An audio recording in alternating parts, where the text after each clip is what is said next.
welcome everyone.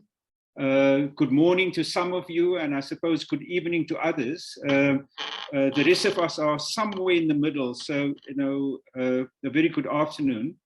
The seminar that we're having today is the launch seminar of a conversation, a dialogue between scholars and activists from the Middle East and from South Africa, who have over a number of years been having conversations about our mutual intellectual and activist interests.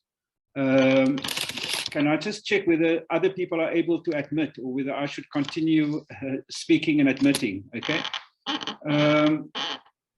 About our kind of mutual interests related to the production of subaltern, alternative, emancipatory histories in context in South Africa and the different parts of the Middle East that obviously have different histories, but in our minds have important overlaps in our experiences over many years in different places to produce alternative counter-hegemonic histories. And so while we recognize and acknowledge important differences in our various conversations, individually and collectively, we've realized that there are important commonalities related to, for example, erasures in the hegemonic histories, for example, and perhaps particularly erasure of the experiences, ideas, practices of women,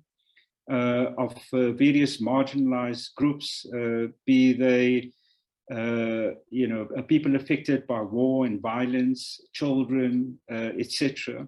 And also perhaps of different movements that may have had different ideas and politics to the dominant political organizations that emerged in the liberation struggles. We've also recognized commonalities in our experiences with official archives, and how those official archives in different ways represent different powers, both in the colonial times and in the post-colonial times. And certainly there are commonalities in the way that the post-colonial states have in different ways created new problems for the archives, be it in authoritarian states where the military play an important role in overseeing and controlling archives and therefore limiting access to the archives, or in the case of South Africa, where the state of the archives also reflect a declining and increasingly a crisis-ridden state.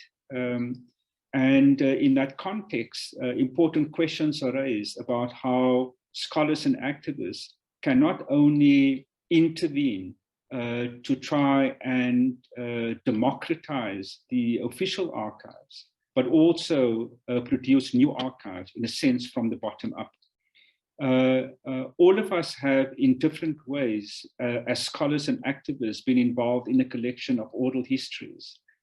And this, of course, has a long tradition as an important way of producing new, different subaltern histories, counter-hegemonic histories.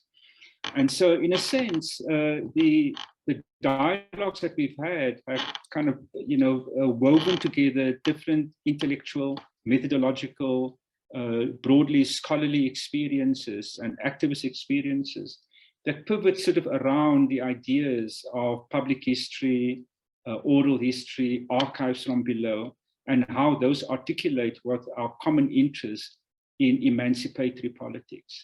And here I want to emphasize that it's emancipatory politics, not only in the historical sense, but also our relationship to current emancipatory politics in both our different contexts, but also our commitment to a kind of global emancipatory politics. So we met as a group in, I think, if I remember correctly, in May this year in Johannesburg, where these ideas, which I've just set out in very, very broad and general terms, constituted the framework of our conversation. And I think that we were convinced again of the importance of continuing the dialogue. The workshop that we had here was extremely productive. It was fantastic to have, colleagues from different parts of the Middle East who may be based either in the Middle East or in universities in Europe, but who come from and who remain committed to and interested in the Middle East. To have conversations with colleagues in South Africa, particularly in Johannesburg. And the productive conversations we had reinforced the commonalities in our interests and our approaches, albeit that there's still, some differences.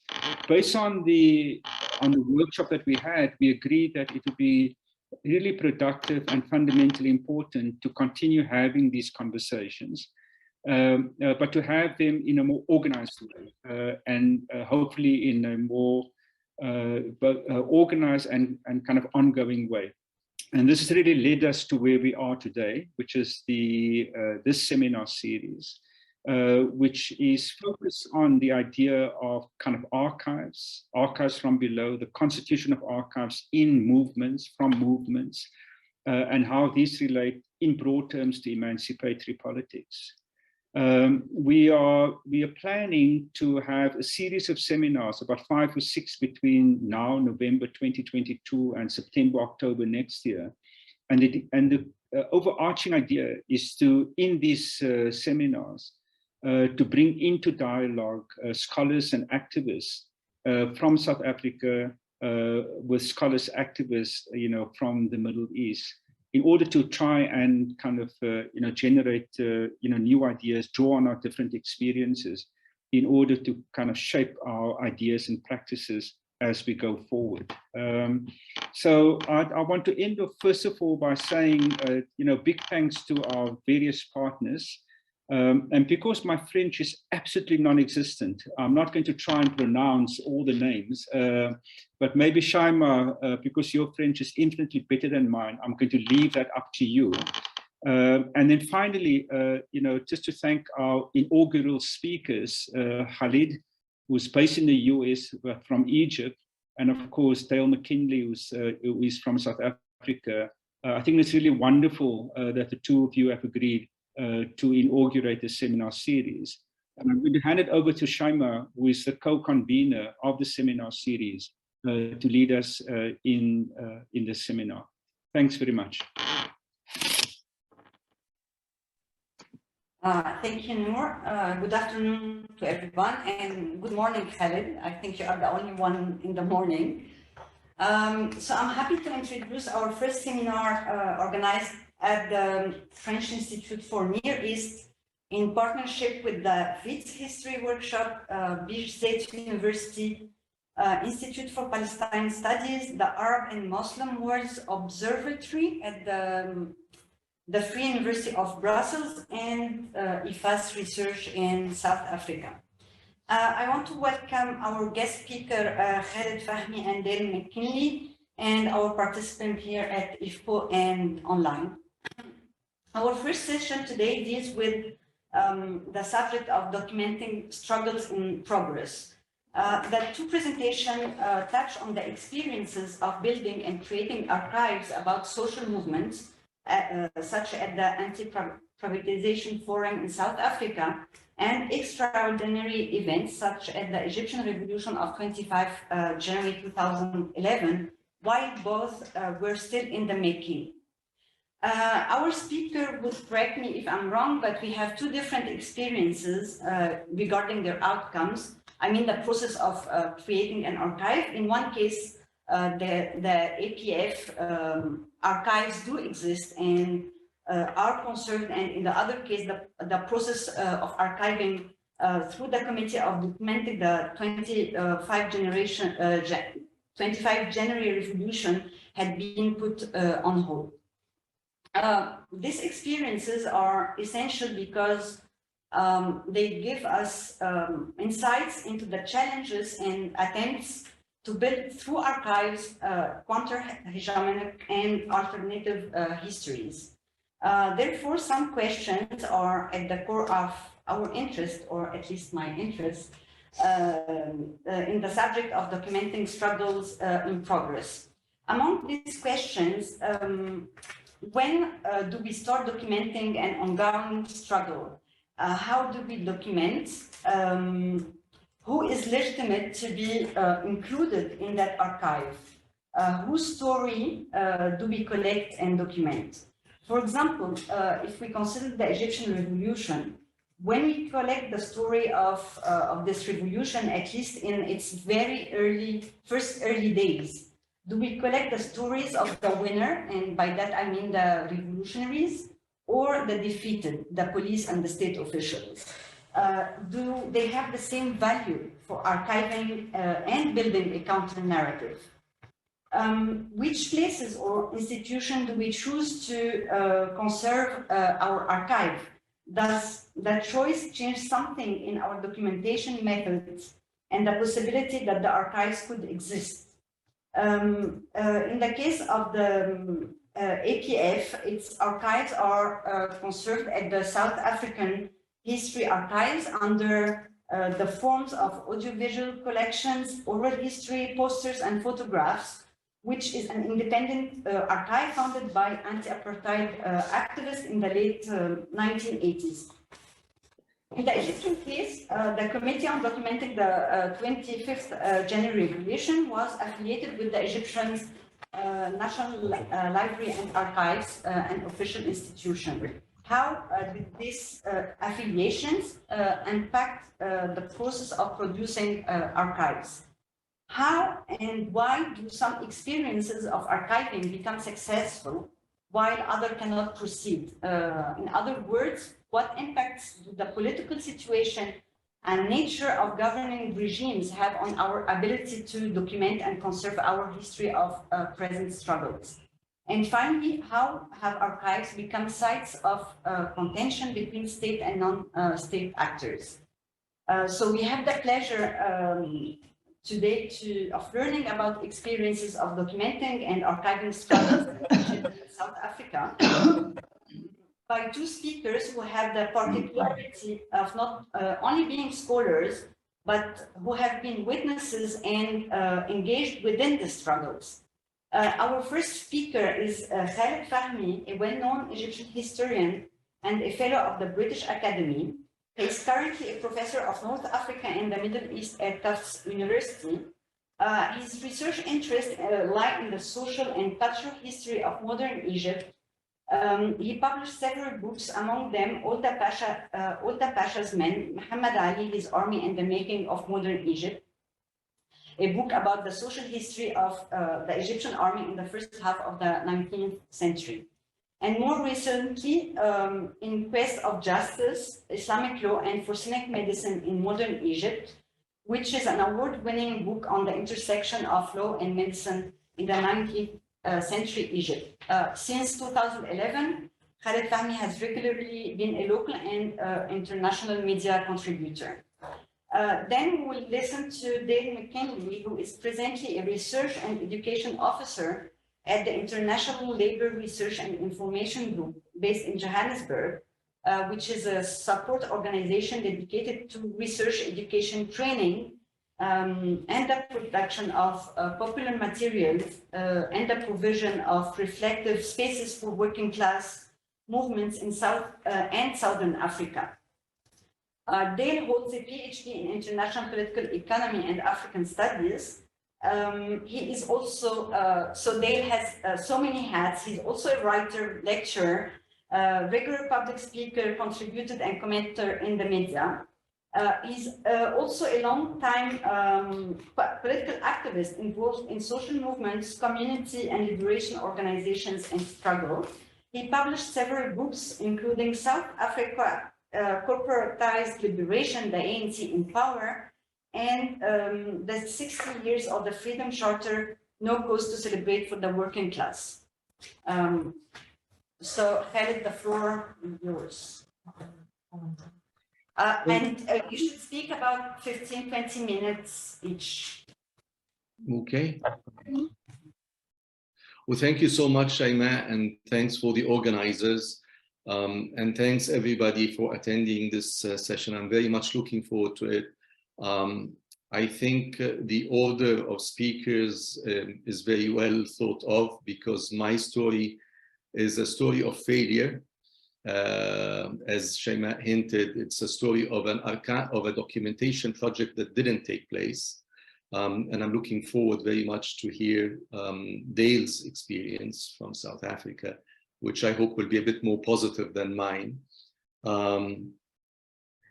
So I would like to start by explaining the conditions that led me, a historian, to head a national committee for documenting the Egyptian revolution of 2011, soon after the eruption of this revolution. I became the head of the committee. I don't know exactly the date, but it was in February 2011. So the revolution happened on 25th of January. So a few weeks really after it happened. The story goes as follows. I'm a social historian. I have acquired my expertise as a social historian in that archives itself, in the National Archives of Egypt, which is an interesting and old venerable institution founded officially in the aftermath of the 1952 revolution. But the collection itself was the royal collection, the collection of King Fuad. The collection was founded in the 1930s. Anyway, I started doing my research on the social history of the Egyptian army in the first half of the 19th century. And I did this research in the late 80s and early 90s. And over the years, I've acquired a quite considerable amount of expertise using the archives. And what I was actually interested in is as Shaima mentioned, I wasn't interested in writing a military history of the army. I was interested in writing the social history, the experience and daily experiences of the soldiers, rather than the generals of that army. And of the different acts of subversion and resistance to this draconian institution of coercion, most noticeably the acts of desertion from the army. So that was my first project, and I followed it with another project that resulted in my latest book, which is In Quest of Justice, in which I used police records. Over the years, I've come to realize how rich the Egyptian archives are. They're rich, they're of course state archives. They are the archives of the official institutions of the state, of the police, of the army, of the bureaucracy, of the courts. But my challenge was to try and tease out from these official records a voice of the downtrodden, the marginal, the destitute, and the poor. You are the better judge of whether I succeeded in doing so or not. But I always sense that there is something very rich. And the archives is huge. It's, I don't know exactly how, I mean, no one knows how many kilometers of shelf they occupy, but it's especially rich in the 19th century, 19th and 20th century. As rich as the archives are, they're actually limited access. So officially and legally, this is a research institution open for the public, but practically to have access to it, you have to have a security permit. And the security permit is a security on your person and on the topic. So the result of these very, very tight security measures is that only a handful of researchers are allowed in. The archives have millions and millions of documents, and the average number of visitors per day is less than 10. I've always bemoaned this fact. So that is my background about how I came to be involved in it. When the revolution happened, I was plunging in literally from the first day, from the 25th of January. I was in Tahrir. And as I was saying, you know, over these years, more than 15 years, people in the archives knew me. They knew me as a researcher. But then suddenly they also started realizing that I'm active in the revolution. So soon after Mubarak stepped down, The head of the archives, Dr. Sabr Arab, who himself is a historian, and he became a friend of mine over the years, approached me and he said, look, we're witnessing a historic event and we want to document it. And what better place to document the revolution that is happening than us? And who better person to do so than you?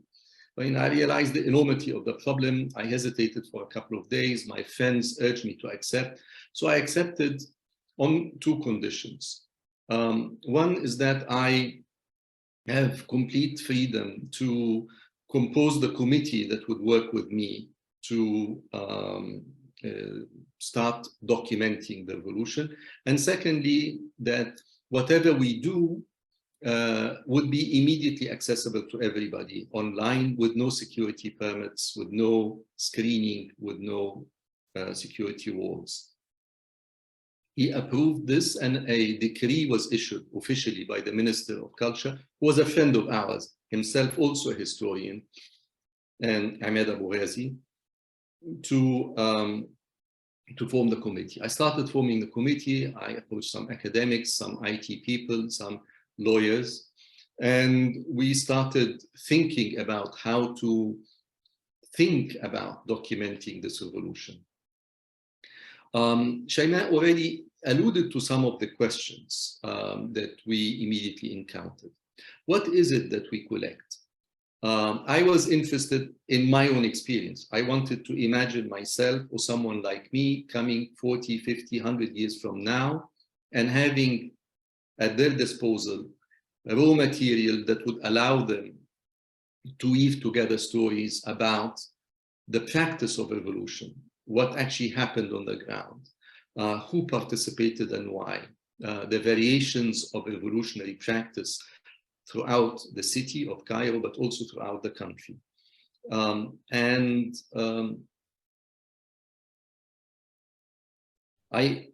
was the big mandate, which is to collect oral history. In other words, there are participants who are still alive, obviously. They just came back from the streets, and we want to document their experiences. We wanted to record the voices. And then also many other things, official pronouncements, government newspapers, legal decrees, the different decrees that were being issued by the different governments that are coming and going, and so on and so forth. So when we composed the committee, that was the biggest first problem that we encountered. What is it that we collect? Do we also collect the testimonies of police officers, of doctors, of public officials, or only of those revolutionists? And of course, we answered that we need everything that we can collect, not only the voices of the revolutionaries. But we had another problem, which is, what is it that we are actually documenting? What is this thing called revolution? When did it actually stop? And when did it start? Did it start on the 25th of January, or did it start in December when Ben Ali fled from Tunisia? Or did it start much earlier with the precursors of the social mobilization, with the anti-Iraq war demonstrations, with the war, with the demonstrations in solidarity with the Palestinian Intifada? I mean, that was, of course, a conceptual / theoretical question of what constituted the revolution. When do we actually start marking its beginning?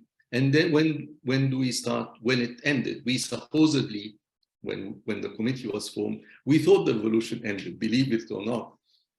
We thought that with Mubarak stepping down on the 11th of February 2011, we now have a new regime. And of course, the longer we worked on the committee, the clearer we realized that the revolution, of course, hadn't ended. Then we had many problems, technical issues about how do we actually record. I mean, we were appointed to this committee. I mean, we became members of this committee with no budget whatsoever. And it was all volunteer work. So the first thing we did is we had a session. We decided to have a call for volunteers to come and be trained on how to do oral history and how to record them. We raised money. We managed to get high resolution recorders. So that issue was resolved, and the training of the recorders, those who would conduct oral history, was very interesting, and it is a precursor of the main point I want to make, which is we made this call in the newspapers and on social media. We had maybe 100 volunteers who came to the National Archives answering this call in order to start registering for a training session. For me, that was itself a revolutionary act. For many, many years, I was calling for people to actually go to the National Archives, but physically it's impossible to enter the building. So for me to find 100 people, revolutionaries, young, full of talent and energy and enthusiasm, going to the archives building, they haven't been to the stacks or even to the reading room, but still just to be inside the building for me was like, this was my sinister plan. It was a Trojan horse kind of plan to allow people in, draw them in, and tell them, this is your archives. Regardless of how this project ends, you have to own it. You have to push for your right to have access to what is contained there. We started training these archivists on how to record, and then, of course, the question of how to index and tag, and then the big technical IT question of how and where to store what we were collecting. Now, in none of this, the archives itself, the National Archives itself, was of any help. First, the archives doesn't have a budget. Second, believe it or not, the archives doesn't have archivists. They don't have trained archivists. They have custodians of collections, reflecting the overall security mentality. So they actually do not know how to index even government newspapers, even government material that they are supposedly receiving every few years. Some ministry decides to dump the material, the old material, onto the archives, and National Archives don't know, they don't have the expertise to catalog what they have, let alone to deal with something, and that became the stumbling block, which is the following. Many of those people that we approached to actually record their experiences said, okay, we trust you, Khaled, because we know who you are, we know your colleagues, but you're working under the auspices of the National Archives, which is part of the Ministry of Culture, which is part of the regime that actually has not fallen. We also know that the security services control everything in Egypt, including the National Archives. Now, we are giving you our entrusting you with our testimony of what we did. Well, we did what can be considered to be criminal acts. We approached police stations and we set them on fire, and many other things. What guarantees can you give us that whatever we do will not be used against us, either now or in the future? And so we started thinking about anonymity and security, and how to protect the identity of the witnesses, those who entrust us with their testimony. And that became a technical question, because, okay, now we can do this, but technically, how will it be? We're going to give this material to the National Archives. Suppose that the witness says, I want my testimony to be kept anonymous or secret, or behind the wall for 10 years. What guarantees that in 10 years, what mechanism? The archives does not have a mechanism to release documents, they actually don't have this expertise whatsoever, nor the technical infrastructure to make this possible. More importantly, the actual contract that we, I mean, not contract, but agreement that we want to have with the witness, with any of these provisos to protect the identity and of the witness, was objected to by the legal experts, legal advisors to the National Archives. They would not agree on us putting any legal language that would be binding between the National Archives, which is really what we're working with, and the witness. So the witnesses then would say, well, we trust you, but we don't trust the National Archives. We don't trust the Ministry of Culture. We don't trust the government. And so we cannot really allow you to have our testimony. Secondly, we ourselves, members of the committee, we actually, even us, had difficulty meeting on the premises. They would not allow us in occasionally until finally they issued us special ID cards.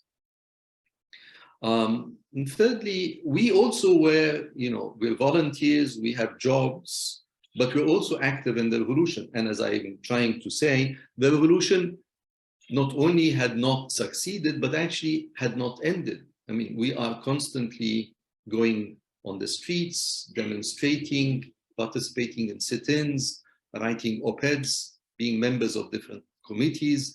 We're active in the revolution that is ongoing, is physically very dangerous, and emotionally enormously depleting on our mental and emotional resources.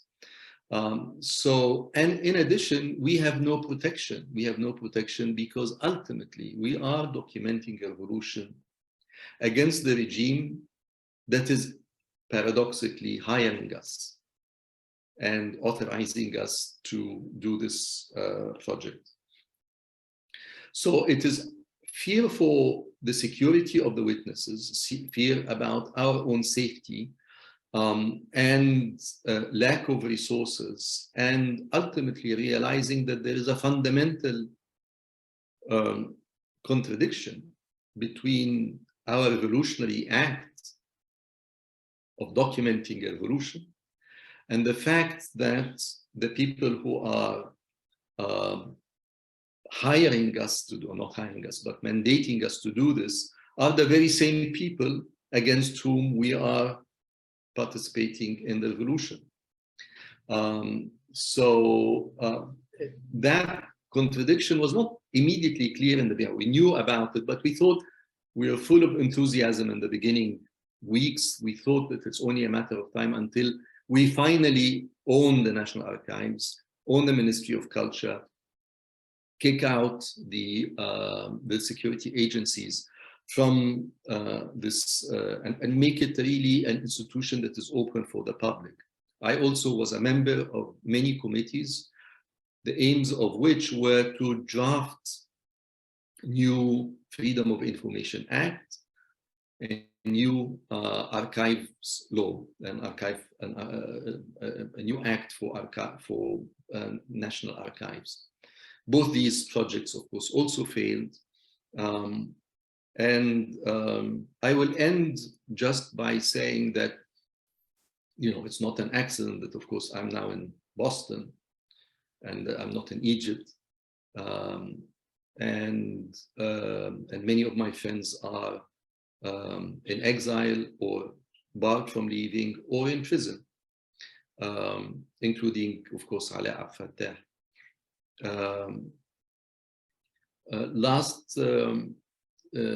Last year was, I went to Greece to participate in an academic conference commemorating the 200th anniversary of the Greek Revolution of 1821. And I went to the National Museum in Athens, which had a huge exhibition on the history of the Greek Revolution. I was interested in that revolution because I worked on it because Muhammad Ali's army went to that country to suppress that revolution of 1821. But I also went to that exhibition to see how it was formed. And I paid close attention to the metadata of the artifacts. And I realized that that collection was founded 50 or 60 years after the revolution had erupted in the 1860s, 1870s, when the revolution not only had succeeded, but obviously had been consolidated and the modern state of Greece was founded. That is why we have a museum of the Greek Revolution. In our case, the revolution had completely failed, and the counter-revolution had completely and unambiguously succeeded. And at heart is the question of national memory. And the current regime is very, very keen to eradicate all references and traces that ever there was a revolution back in 2011. News websites are banned and completely eradicated and suspended and confiscated and wiped out. Of course, all testimonies are, no testimonies were collected. And any attempt now to document the revolution is very, very dangerous. And that is why most of the attempts to document the revolution, and there are many of them now, individual, grassroots, they all happen in exile. It's very difficult to do such an activity in Egypt. I'm aware of more than one such attempt. Whether or not they will succeed is a question of time.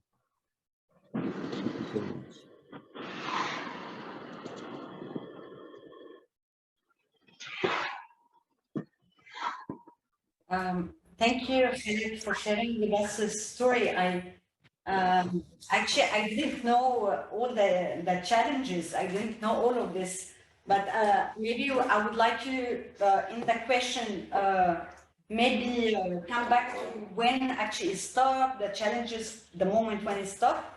But because also you mentioned Ala Abdel Fattah, maybe for those who don't know him, he's a well-known political activist.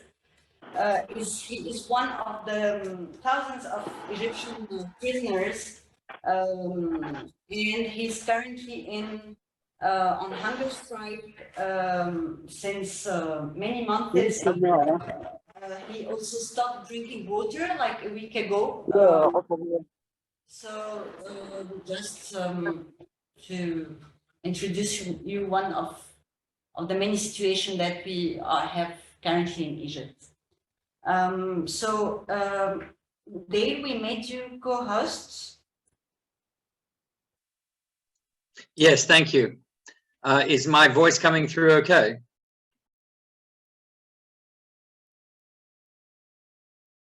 Yes, can you hear me fine? Okay. You're loud and clear there. Excellent. Thanks. I just wanted to make sure. Thank you so much for the opportunity to give this presentation.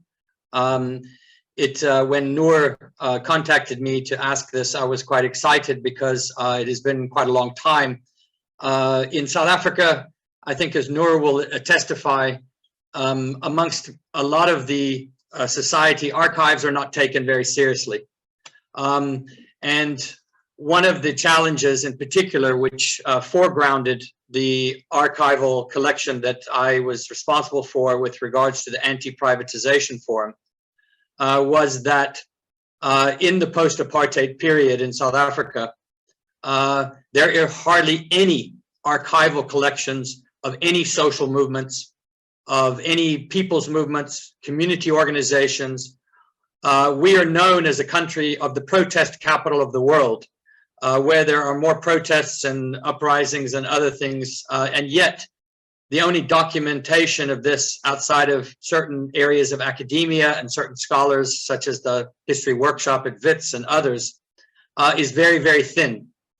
and particularly with regards to the repository of materials that have been produced, a rich collection of materials over years that have simply been lost to history, to archives, to research, simply because there was no attempt to try to collect them, to try to pull them together. And the other challenge was that there were hardly any resources available, institutional resources and others outside, again, of small sections of academia. And that's why when I was asked to do this, and I called my presentation the APF archive a full panorama archive, because as I will show, it comes, as mentioned in terms of my bio, it's not an archive that's simply collected in terms of for academic research, but it's an activist archive first and foremost, from both the inside as well as out. I'm going to just share my screen. So if you can, tell me if you can see this. So this, I call this the archive transitions child. The Anti-Privatization Forum is a product of the post-apartheid transition.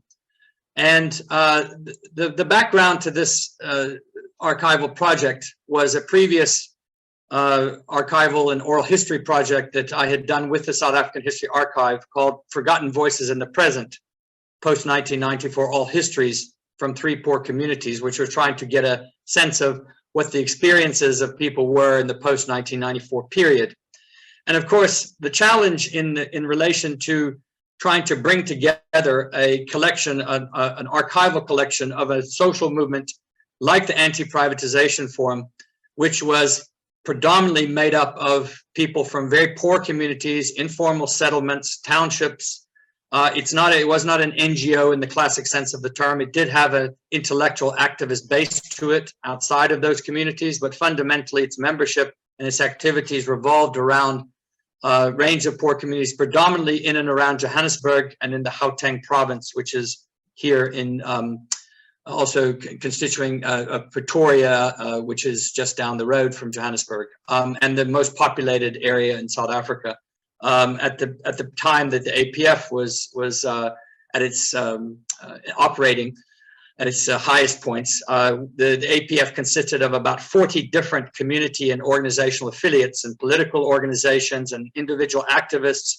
At one point, there were union members as well, unions that were part of the APF. There were political groups. There were student organizations from the university. So it was a movement that was quite multifaceted, but predominantly, and its majority membership was from poor working class communities. And that made it very difficult in the context of collecting materials.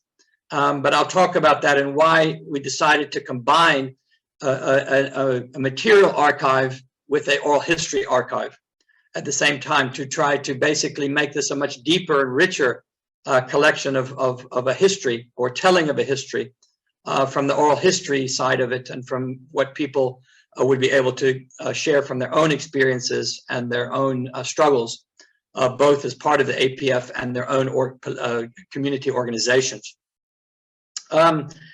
Just to say that as far as I am aware, and Noor might be able to correct me, but as far as I'm aware, outside of the Treatment Action Campaign, which was another social movement that many of you know about, HIV/AIDS movement in South Africa, I am not aware of any other social movement in this country that has put together, or where there is any formal archive of its organizational history, its political history, its struggles, and anything else. So this is, in some ways, not absolutely unique, but it's certainly one of the very few that has been there. And we'll talk about the importance of that, I think, very briefly at the end. And I think the key here, and as I say here, the importance is the history from below. This is clearly, in South Africa in particular, our histories, if you just take a look at the textbooks that are taught, the histories in school, and even the more contemporary forms of history, they are taught from above. They're taught from the positions of the ruling elites, the ruling class, the ruling party, and predominantly from those that have been at the forefront of the mainstream making of history. Certainly not from the grassroots organizations, from the community organizations that were part of the APF. So that was the fundamental reason also to try to not just put this archive together as a record that would serve for future generations and lessons that could be drawn, a rich history of struggle, but also to contest the dominant narratives that have, particularly around social movements and others in the post-1994 period as well. Excuse me. So that's the sort of basic background to the project. Now, just to look at quickly the project purpose. So there are four main practical components to this project, as you can see there. One was to collect a formal electronic and hard copy archive of all available material from within the APF, its community affiliates, as well as material on the APF from outside the movement. So, for example, when I began to put this together with some colleagues, we found when we put the whole archive eventually together, I think there were at least 10 PhDs and about 15 master's degrees, dissertations that had been written on the APF, which we had not even been aware of, from across the world, and including obviously media articles, journal papers, so all the academic and research literature, those from the activists themselves, everything that had been collected within the APF, and we'll talk about breaking down that material as well.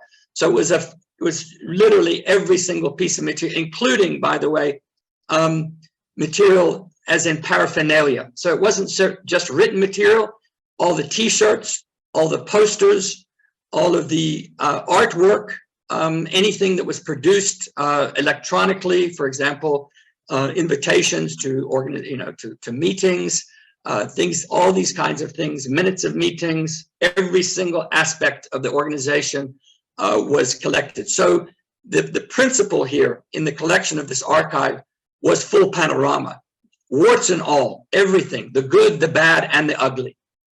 So not trying to selectively create a perception of a movement that was strong and anti-capitalist and moving in a positive direction. But as you'll see when I talk about a little bit about some of the content of what was revealed in this archive, some of the really difficult things. For example, just to give you one example, in 2008, when 3 of the organizers of the APF were expelled as a result of a gang rape case.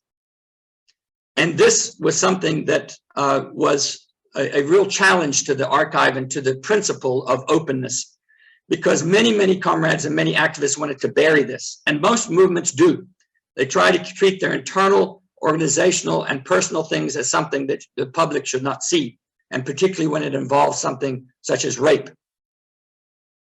Our perspective and the APF's perspective collectively was this must be brought to the surface and must be owned and must be told in its full totality. And that's exactly what happened in this archive as well as within the others. So that's just an example of, excuse me, of how it wasn't simply just the collection of materials to create a certain picture of an organization positively, but also negatively, and also in all those in between. Secondly, to produce a formally archived collection of oral histories in both audio and written formats. And this was important because, as you know, in the context of the membership of the APF and many others who are not going to be able to access the archive that is housed at now Wits University or at the South African History Archives formally, the oral side of that is very important. People being able to listen to these archives. And this was, we provided the oral transcripts and the oral, the audio-visual transcripts of all of these to every single activist member who wanted them. And we provided it also on a disc and made that publicly available as well to many people that otherwise might not have been able to access the official archive once it was done. And that oral history was produced from and was made from selected APF and associated community affiliate leaders, activists, and members. In other words, those who made up the organization, those who were the leaders, those who were involved.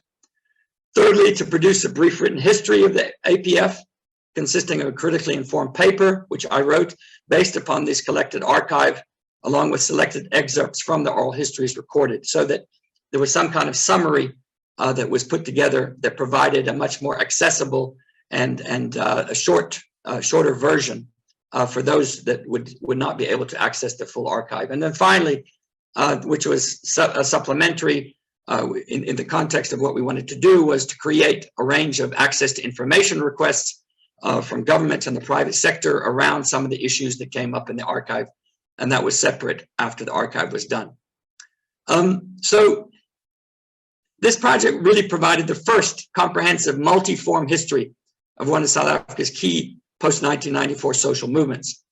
And it was a positive contribution for researchers, activists, community residents, academics, politicians, government officials, and so forth. I do not have the statistics at hand to indicate who has used this archive and accessed it, but I do know that it has been widely accessed from globally as well as otherwise, because not only is it a physical archive, it's an electronic archive at the same time, thanks to the incredible work that was done by the South African History Archives in putting this all together over a 3-year period that it took to take this together.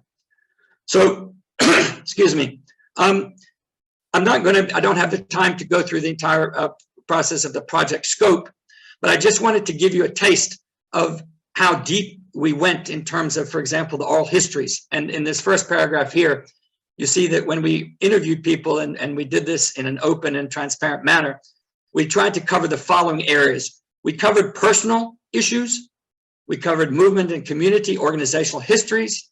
We covered issues of basic demands and issues that engaged, that emerged, organizational strategy and tactics, responses from the state and government, relations with political parties and other social movements, the levels and content of political and social activism, key problems, challenges, failures, successes, both organizationally and politically. And underlying these were the larger areas of the ways in which the history and development of the Anti-Privatization Forum and its community affiliates had been shaped by the dominant macro post-1994 political economy of South Africa.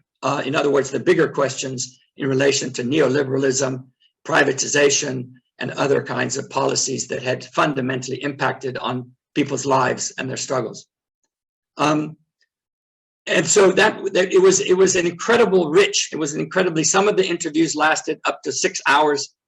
Others were an hour or two, but in many cases, people had a lot to say, as you might imagine. And then, of course, the material archive that I mentioned, which is incredibly rich, including, by the way, a really good, I think South Africans in particular, the history from the 1970s and 80s and the anti-apartheid movement.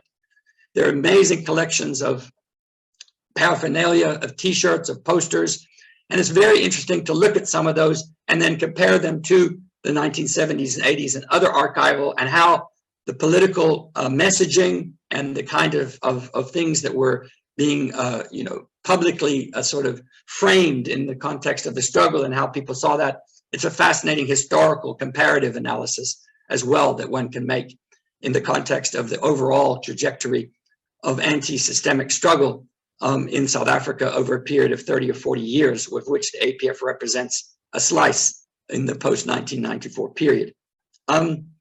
So in a nutshell, that's the archive. There's many, many more things I could say about this, but I think one of the most important things, and I'm just going to stop sharing my screen now. I think one of the most important things that I can say in the experience of this archive, excuse me, is that it really, I have, as a scholar, as an activist, as someone who has paid a lot of attention to other struggles and tried to learn as much as possible about other histories of movements, whether that's in South America, the Middle East, Latin America, and Asia as well, or North America and Europe to a lesser extent. But in the global South, it is so important, I think, for us to have a principled foundation to the way in which we approach archival collections in the context of everything has to be open and transparent. And oftentimes I have found it very difficult to accept that those who profess the most radical politics, who profess the most revolutionary politics, do not practice it internally and do not apply it to themselves and their own organizational politics oftentimes. And I think we have to take that very, very seriously in the context of archival repositories and the way in which we go about doing things, so that people who are historians, people who are researchers, other activists who want to learn lessons, who want to see, can see everything. As I said, the good, the bad, and the ugly, and to be able for that to be able to, I think that's a much, much more powerful archive. It's a much more powerful story, even if it's a difficult one to collect and to tell. And with that, I would again thank you for the opportunity for this, and I hope that that has been useful and informative. Thank you very much. Thank you so much, Dave. It's fascinating how you did this work. Actually, I would have two questions, but I will leave everyone to ask the question. But I was wondering, according to what Khaled was saying, the resources, I imagine a lot of people worked in this project also, but I was wondering, but maybe you said it somewhere and I didn't hear it well. But when exactly did you started to make this archive? Is it once the movement ended, or it was in the process of at the same moment as the social movements was present? And so I don't know if you have questions online here. Yeah, I will have two questions, one for Khaled and one for Dave. Khaled, you mentioned that you started to train young revolutionary people or other activists who were able to enter the archive. Did you have any outcomes from these trainings? Those people started to work on the revolution, on other things, or the training was stopped due to the event? Were they more in the revolution rather than in the training and those kind of things? And did they were able to collect things and to go outside with them, or they were not able to collect because of the event? And then you mentioned many times we collect or we organized, and I was just wondering, because you did not give us insight, how does it work? Was it a committee from the movement who decided to collect the archive? Was it a committee from outside the movement? Or what were the relations between those who were organizing the archive, the movement, and, for example, Zaha afterwards? Shall I answer now, or shall I? I think maybe we should take a round of questions and. Yeah, there is a lot of hands online. So Mercedes. I think that it's in order: Matshidiso, Jian, and then myself. So Matshidiso. Hi, everyone. Hi.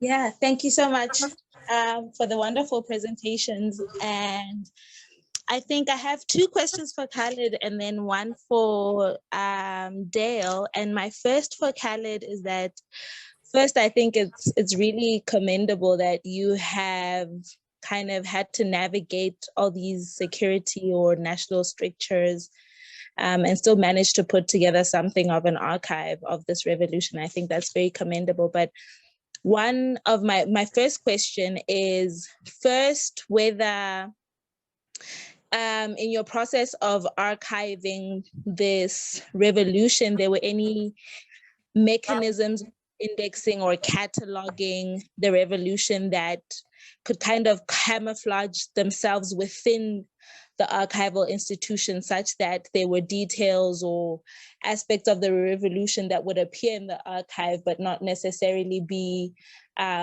immediately accessible, immediately able to be flagged by whomever you were kind of afraid afraid of being flagged by. And then the second is whether you considered any alternative or parallel archives.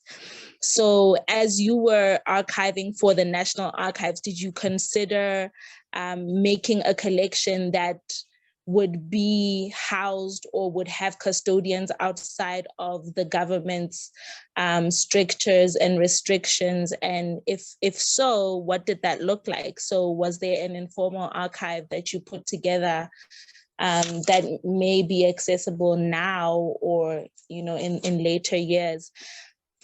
And then for Dale, I think my question was that you mentioned how there were a number of academic papers or a lot of master's and PhD research that was done around this anti-privatization forum that you were unaware of. So what was it about the organizational politics that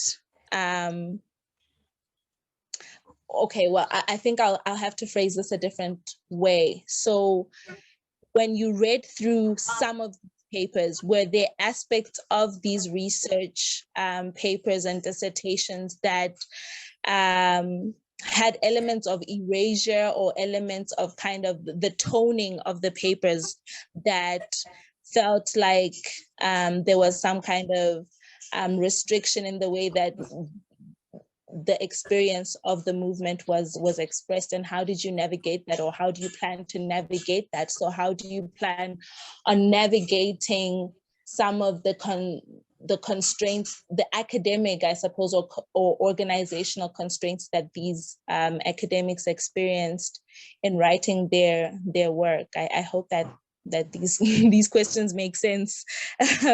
But thank you very much for the presentations, and they were really insightful, and I hope that these questions are enriching or enriching in some way. Thank you. Noor? Gian? Yeah. Well, thank you both, because here we have two stories, a story of a failure, and if we have to say, we can have a story of a success in South Africa.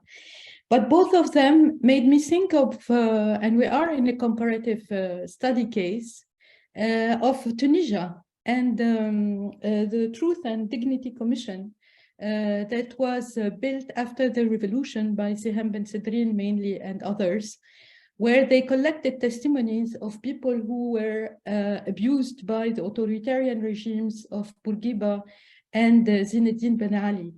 And then it was very mediatized, it was on the television, and in 2019, the work of IVD, Instance Vérité et Dignité, stopped. And there was a little bit issues afterwards, because we have also not as in Egypt a return of authoritarianism, but some forms of return of something. Actually, I would like to link both of your papers and maybe think a little bit generally on the question of archives and transition justice. Like in Tunisia, they used all those testimonies to give compensation and indemnities for the people who were victims of authoritarian regimes and victims. So do you think in South Africa, the archives that you are collecting could serve a justice, a transition justice? And for Egypt, could we imagine in Egypt something like that? Those are my questions. Thank you. Thanks, Gian. Shaima, a couple of us, it's me and Sadia, but I'll take direction from you as to whether you want us to continue or whether you want the speakers to respond now.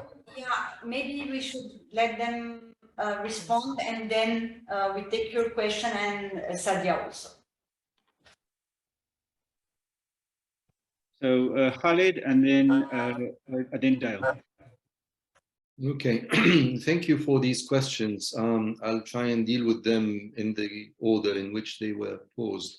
I will start with a question about the volunteers and what happened to them and who they were. So the whole idea was that this was a process that we realized from the very beginning that was going to take time, and that this is something that will be cumulative. The expertise that we acquire will be cumulative. And we also wanted to document what we were doing so that whatever we were doing will be transparent immediately, but also afterwards. So interestingly, we would meet as a committee in the National Archives. There was an interesting political tension there because I'm the head of the committee, but the head of the National Archives is a member of the committee. So he works under me, so to speak. But of course, we were like, in this revolutionary spirit, there's no really hierarchy, but most interestingly, there was someone taking minutes constantly. And he's a part of the administration of the archives. I mean, he is someone inside who believed in what we were doing. So anyway, what we wanted to do was to train those volunteers and technically how to use the actual equipment that I actually bought myself from New York. I came back with a suitcase full of high-resolution recorders. The question was not only, so we set up a template of how to actually receive the oral testimony, what metadata should be inserted in it. And we were experimenting with whether this would be with limited time or open-ended. We obviously went for an open-ended, in other words, no limits of time. But the main question that we had was what to do with these recordings once they were done. Because we were afraid that if we give them day by day to the National Archives, in addition to all the security issues, they will disappear. I know the archives, there's no system of indexing, of tagging, of cataloging them. So we had decided to have a secret channel so that we collect these testimonies in the morning, we deliver them to, we outsource the cataloging to people who would work literally overnight to listen to these recordings one by one and to tag them and to write short descriptions. We would then have a copy ourselves and then hand over the collection, the recordings the following day to the National Archives. So from the start, there is a tension, there's a suspicion between us and the agency, the government agency that we're working with. So that was there from the start. Who are we? As I said, this is a committee that I formed. There's a professor of political science from Cairo University. There's an IT specialist. There are a couple of historians. There is this member from the National Archives who is the head of the National Archives, and then an assistant working with him. And an official decree, I mean, ministerial decree was issued naming us as members of this committee. And then we worked with our own volunteers. So we, the question was whether we are part of the movement. Yes, I mean, as far as one can call a revolution a movement at that time. So those IT people and those historians and so on, those are people that participated in the revolution, were participating in the revolution as it was unfolding at that time, day by day, and believed in the importance also of documentation and preserving an oral history archive of what was happening. This was, frankly, my own decision. It was my own mandate as head of the committee. The the challenge, of course, was also to find a working relationship, because this is something, it's a very, very tense atmosphere for the reasons I mentioned. We are already, each one of us is a professional, we have jobs, we're participating in the revolution, which is an enormous pressure on our time and physical, being and integrity.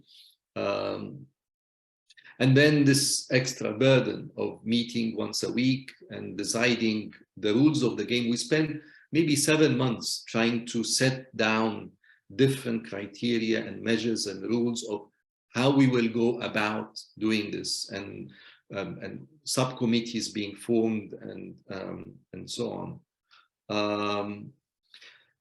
The question about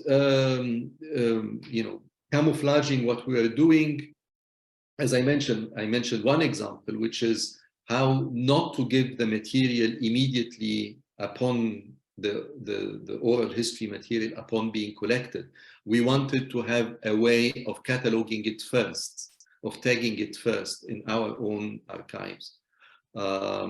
So as I said, there was tension from the start. I remember a particularly tense conversation with the head of the archives when I was insisting on having a legal language that would bind the National Archives to preserve and protect the anonymity of the witness. And this person objected because the legal advisor said, no, we've never done this before. They either give it or they don't give it. They either give a testimony or they don't give a testimony. The National Archives, this is the Egyptian state. The Egyptian state would never really willingly bind itself by legal measures to protect its own citizens. As far as, that was the feeling at that time. So the conversation was, why are you so insisting on this? Why is there no trust? And I told him, because my friends are being arrested, because we cannot have a meeting here without security looking over our shoulders, because people cannot really, by the way we collected these oral history testimonies, initially we wanted to do so on the premises of the National Archives. The security objected because they saw this first meeting with the volunteers and they panicked with the number of people coming in. So I went to the Minister of Culture and I said, can we use the public libraries? There are many public libraries in Cairo, and we said we will go and collect the testimonies there. So that was also one way we were, spreading around. All of this was based on this inherent feeling of suspicion and tension, ultimately between the security agencies inside the premises, looking over our shoulders on what we are doing and being very suspicious of this whole process. There was no real way of hiding. This is why I'm saying there was an inherent contradiction. We were officially appointed by the Minister of Culture, but the real powers behind the throne, so to speak, in Egypt are security agencies. Security agencies control the National Archives till today. Today is very clear.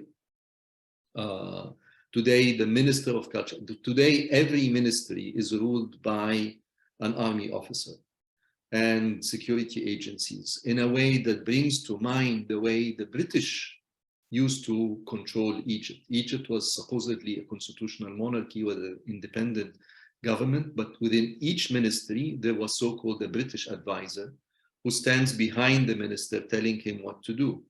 Now we don't have British advisors, we have we have army officers. So in the period I'm talking about, it wasn't yet army officers, but it was different agencies, security agencies, especially Amn al-Dawla, which is part of the Ministry of Interior. Can I imagine other archives? Of course, we knew from the start that there were many, many initiatives on the ground. In Tahrir, there were people collecting videos and collecting testimonies. This was a revolutionary act. It was happening all the time. There are many, many depositors. We knew about that. And I thought the more the merrier, the more, this is part of what we're doing. Eventually, which is what is happening now, the various consolidated attempts that is happening now in exile, and I know of more than one project, is using these collections that were gathered by different volunteers, by different citizen groups, and they do exist, and some of them have gone online now, and they exist. The last point is about Tunisia, which is a wonderful question. From the start, we decided that we did not have in Egypt a Truth and Dignity or Truth and Reconciliation Committee. We didn't have anything like this. We were then not setting this very, very high bar of credibility of what we were collecting. In other words, we are not doing what the Syrians, for example, now are doing, which is to collect material that would stand the test of court, would be admitted as legal evidence in a court of law.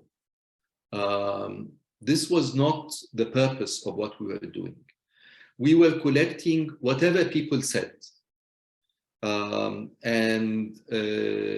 we were not double checking the veracity of what they were saying.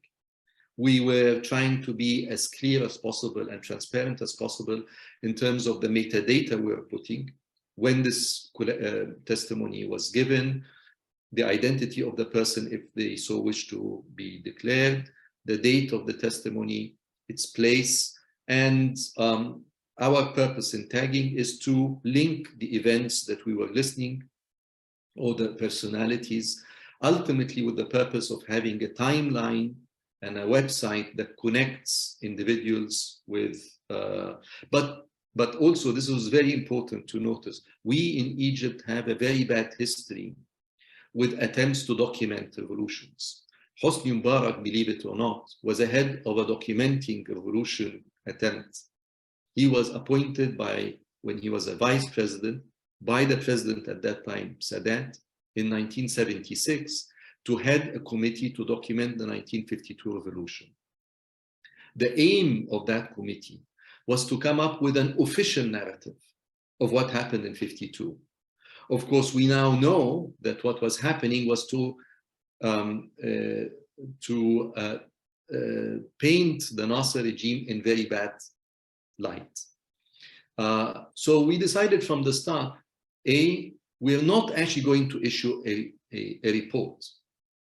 There's not going to be an official narrative.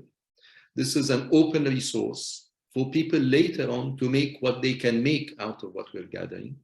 And second, this is not a legal resource. This is not an attempt to bring legal cases against police officers or government officials, and to make it possible for victims of police brutality, for example, to have their day in court. I would end just by saying that, nevertheless, we were very clear that all of this, and this is something that Dale touched upon towards the end of his presentation, about the importance of all of this archiving material on accountability. My purpose is to constantly, in all my work, is constantly to bring forward the idea that access to the archives, first of all, acquisition and then access to the archives, is a very important human right. It's a very important source for empowering people democratically. Why? Because ultimately, it makes the incumbent in power aware that there will be accountability, even if it's not legal, even if it's historical, 100 years down the line. Whatever the person in power does, even behind closed doors, will become accessible. So we were very aware of the legal political ramifications of this, but that was not the prime target, was not put front and center of our project. Our project was a source for social history for subsequent generations. That was the mandate that we had.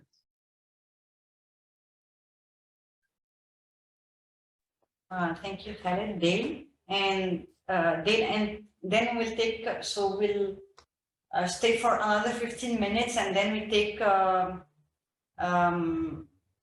another round of questions, and then if you just answer briefly, because I know that Dale has to leave. Yeah, I'll try to be brief. There's quite a few questions, and I'm not sure that I caught every single one of them, but I'll try. I think the one question about when was the archive made? Was it after, during, and otherwise? So it was all of those things. So just a quick little history. Before in the 1990s, I was a full-time activist as well as official of the South African Communist Party before I was expelled for trying to be a communist, by the way. And one of the things that just astounded me of an organization that had been established in 1921 was that there was no archive in the entire South African Communist Party. And I set about trying to do that. And what I mentioned at the beginning is that I think the history of organizations, political organizations, there doesn't seem to be any kind of real practice of collecting. So from the beginning, when we started, I was a co-founder of the Anti-Privatization Forum. We started collecting materials, and it was everything. So you name it, it was collected, it was filed, it was put aside. So the archive was a living archive. As the organization for over 12 years in its heyday, and then of course what happened was the opportunity to actually try to then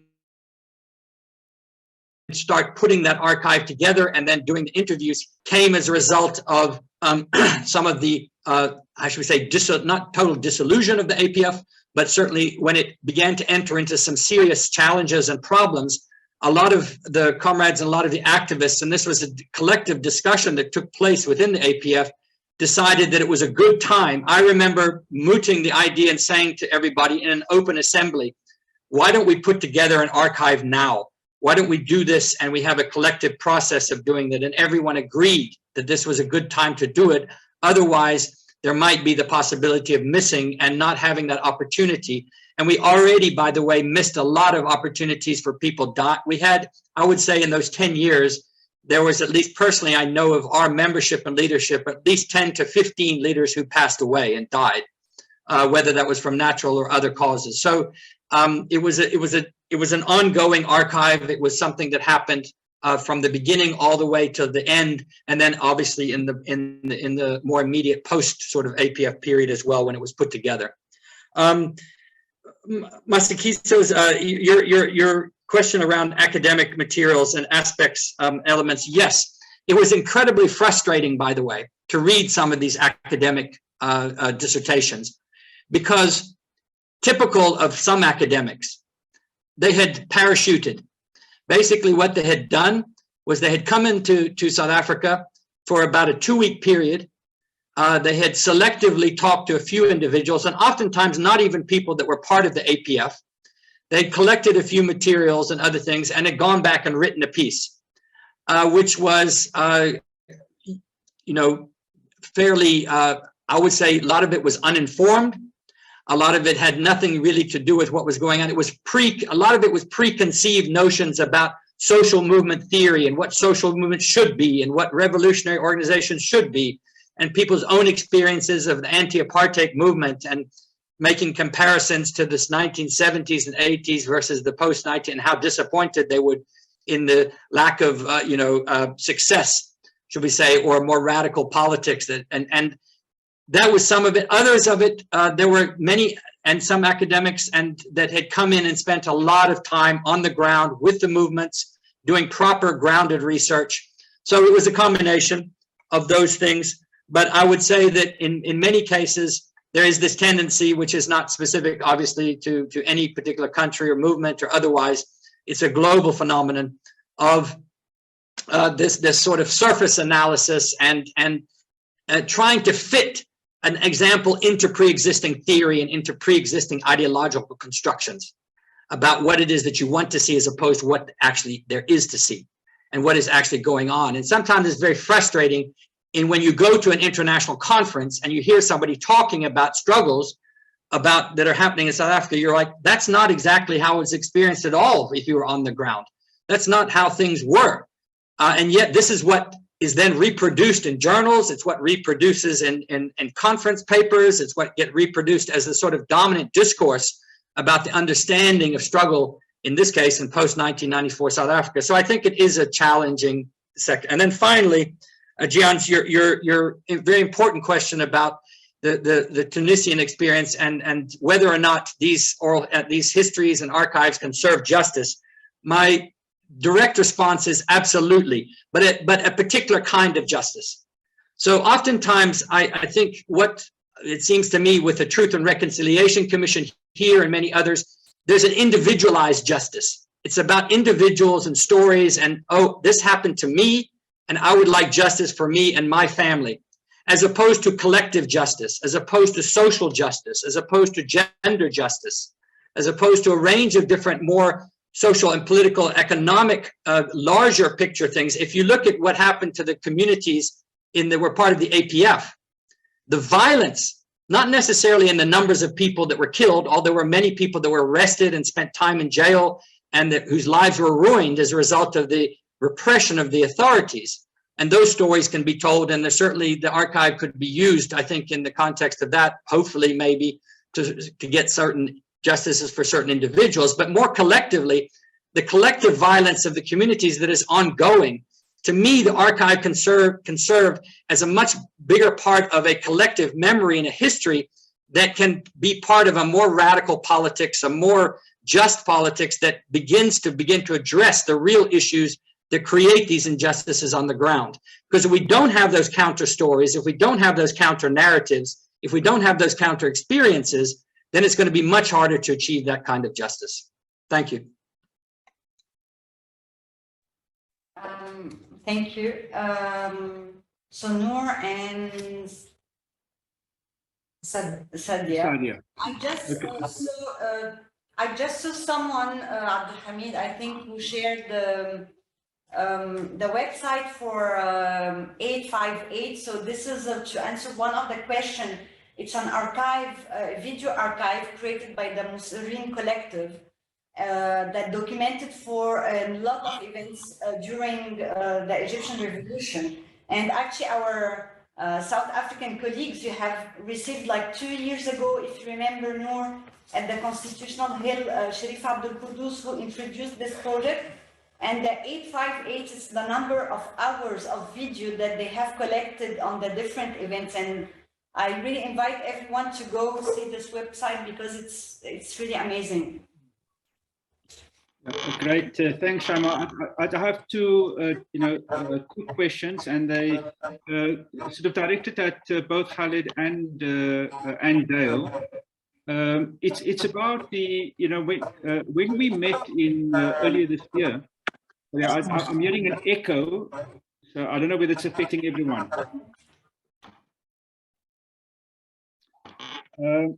One of the questions that we confronted was the fear that people have about archives, and so I wonder whether if both of you could address the question to the extent of whether people from whom you collected material, including oral testimonies in the case of the anti-privatization forum, and I imagine also of the uprising in Egypt.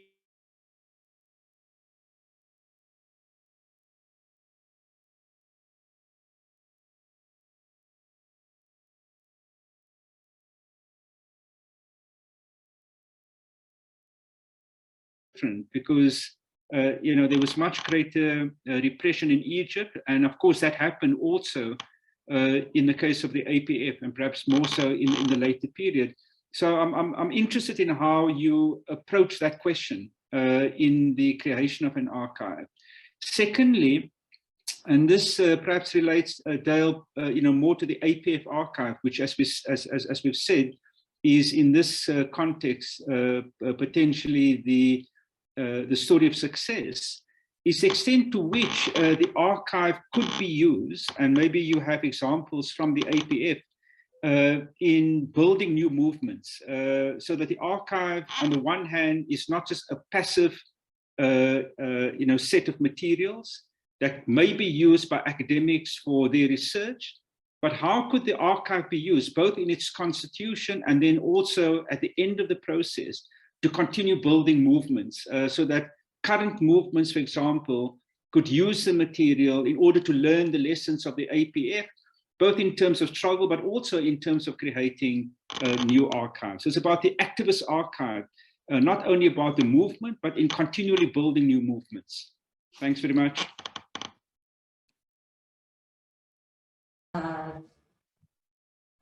There was another question. Sadia. Yeah. Hi, everybody. Thank you very much, Khalid and Dale, for this. Actually, your presentation in some ways just raises questions, a lot of questions. Still in the comparative way, I was thinking about Algeria. As in 1988, we had a very important revolution, actually, that changed the political structure of the country, and but we don't have testimonies. We don't have, we have some writing from here and there. More than a decade before, in 1980, 81, we had also some mini revolution within the Berber region, but we don't have also a lot of written material about the memory or the popular memory of these uprising or popular uprising within the post-colonial Algeria. And it's not, of course, it's not a case just common to Algeria, but to a lot of post-colonial countries, especially I'm talking mainly of the Arab space. So my question is, because Khalid, you talk about a failed experience, which I can understand what you mean, but I don't see the word fail. I see it as an experience that can be taken, But the thing, what you showed, I think, correct me if I'm wrong, that you cannot combine within this security regime, right? Or also, my main question, even with the South African experience, is at the end the project of having a popular archive or people's archive, right? Isn't idealistic? Should we find maybe other ways? I would be interested into having one website to collect different experiences from Egypt, what you did in Egypt, from South Africa, Tunisia, etc. It will be as a model for people, or the next, as you said, the next generation that can, they can take it as model. I don't know if my question is clear, but because I don't,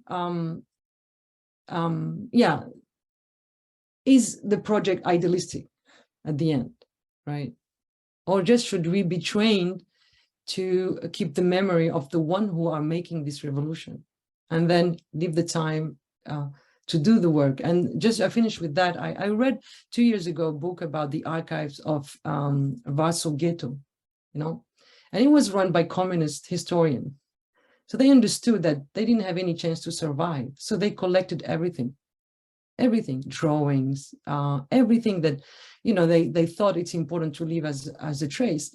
They put everything in big containers, they buried them, and they found them after the war, and they tried to collect as much as they could, and they made it. And all that, this people's history of the Warsaw Ghetto got into a museum, So I think that this could be taken also as a model, or it's not the same situation, of course, but the idea on how to think about the future and keep a trace and a method of work for the future generation. Thank you. Thank you. Dale, I think you should start, because I know that you have to leave in less than 5 minutes.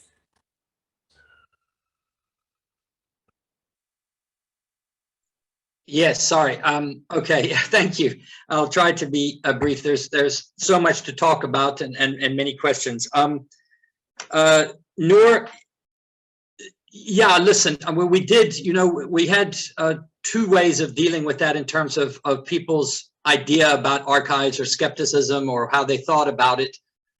Some people, it was interesting because we offered obviously anonymity for those who might not want to have their names you know, revealed, and we talked about whether or not people were comfortable with talking about these things and otherwise, and gave people the opportunities to not participate. It wasn't something that was sort of organizationally enforced at all.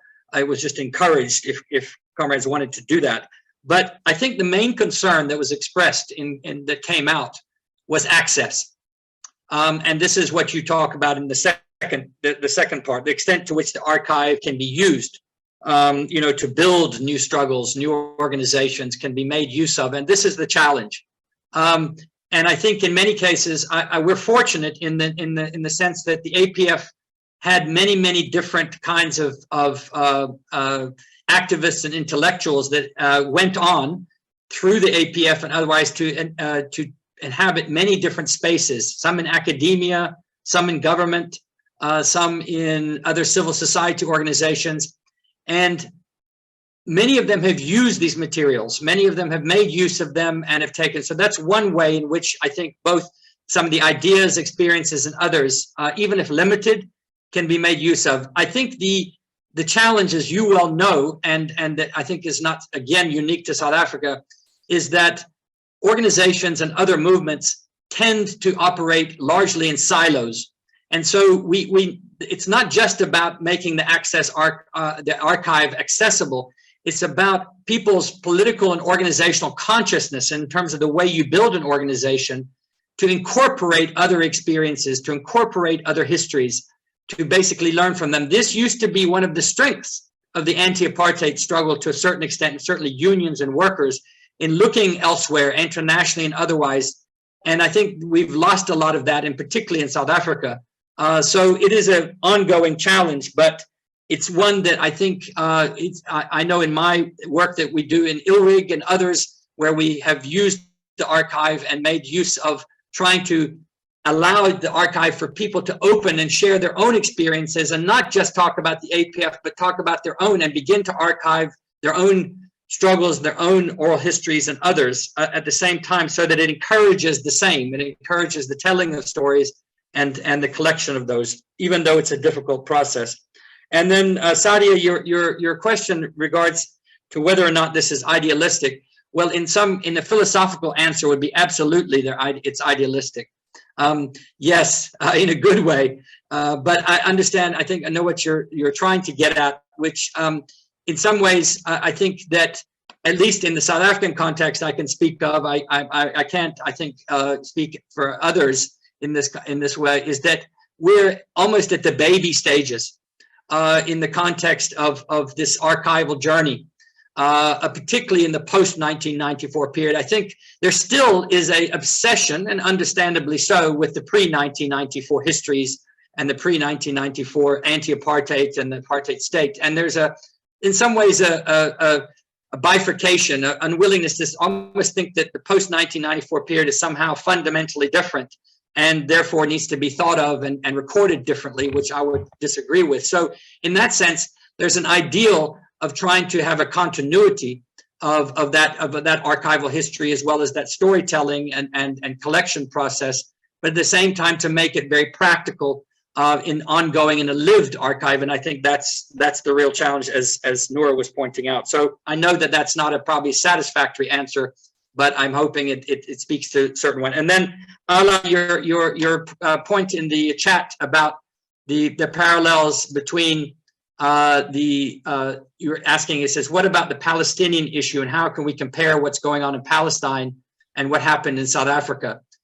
Well, clearly the parallels are very, very close in the context of that. And I think that I can't speak for them, but I'm part of, and in the context of the larger, the BDS movement here and the Palestinian Solidarity movement, in the context of trying to make those comparisons and to make comparisons with the history and the storytelling so that people understand that what is happening in Israel right now and what is happening in Palestine is not something that is divorced from that history itself, but in fact is reflecting it in the most directive ways. And I think that's a very, very important ongoing work. Thank you. Thank you so much, Dale. Khaled?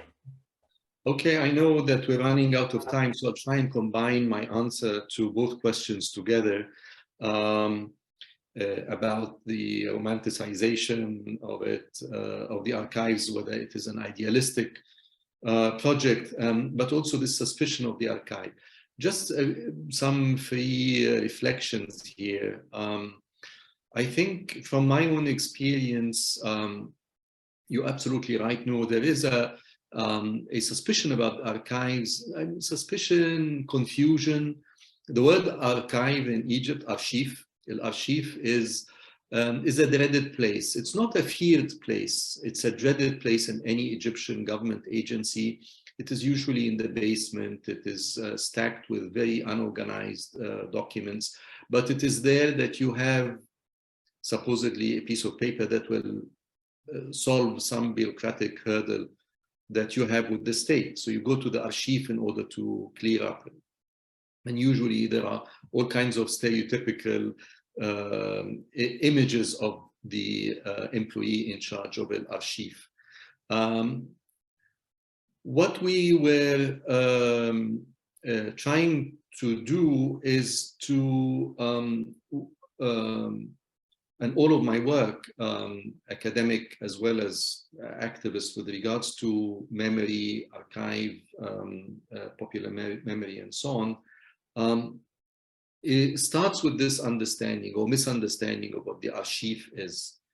The main challenge is deeper, though. The main challenge is in our collective memory of the past and of our alienation from our past. We have, not only in Egypt, throughout the Arab world, we have national educational curricula, the aim of which is to posit the state as prior to individuals, prior to citizens. So we have this omnipotent, especially in Egypt, because the Egyptian state is a powerful player.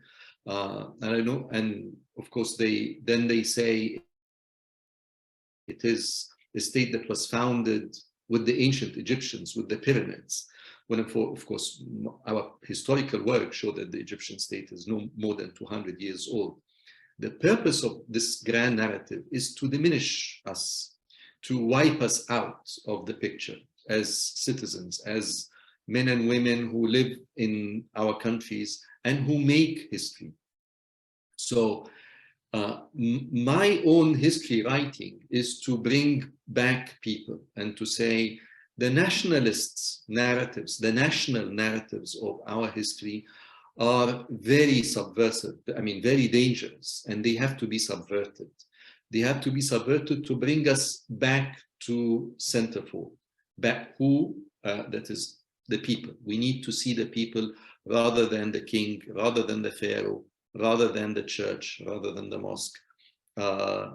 And that is not easy, but it is immediately picked up on and that was the purpose of this archival project, of this oral testimony project, is to say, here we have something you are witnessing with your own eyes. This is something, this is a historical event, the authors of which are definitely not the state, the authors of which are you. So the call is for you to come and literally write history, and in the process make people realize that they are actually making history. The people who came are self-selecting people. The people who came and answered our call are people who somehow believed this, or somehow did this, and hence they believed it. And that is where, in a sense, the suspicion is broken, because they have already done something with their bodies, and they want to translate it in an oral testimony.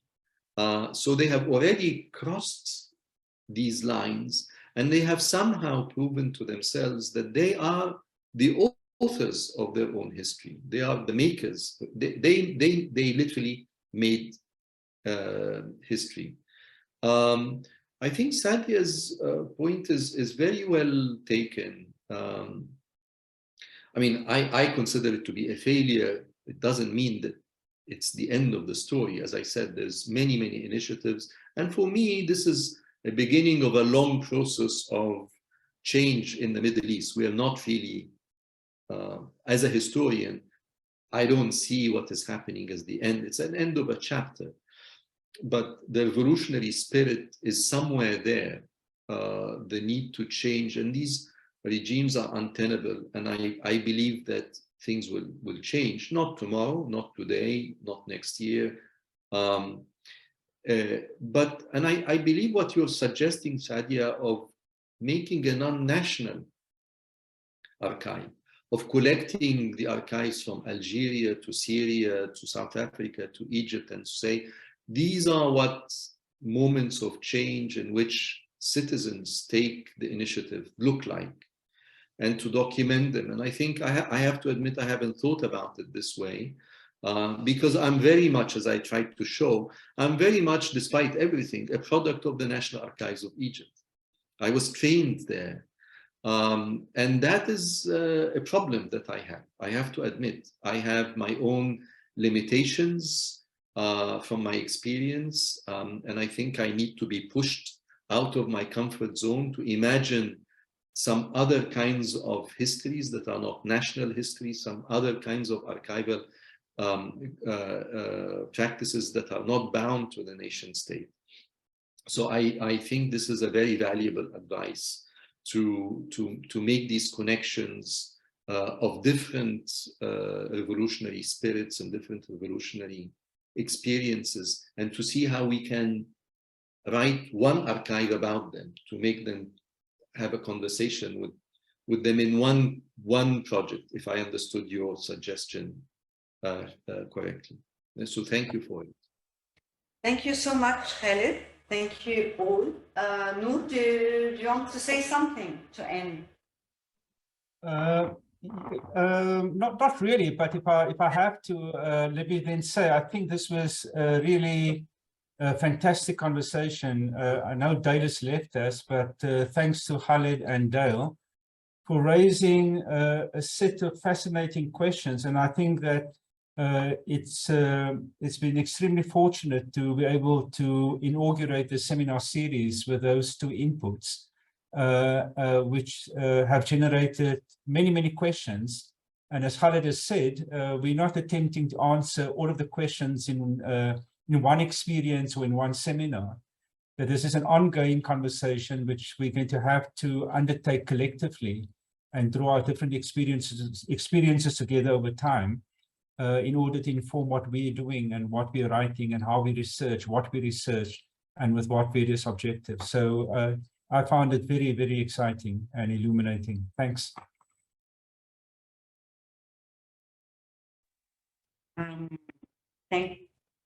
Thanks again, Khaled. Thanks, everyone. No, it's been a pleasure. Thank you so much for this opportunity. I learned a lot from it, and thanks for the questions. And I look forward to further sessions in the future.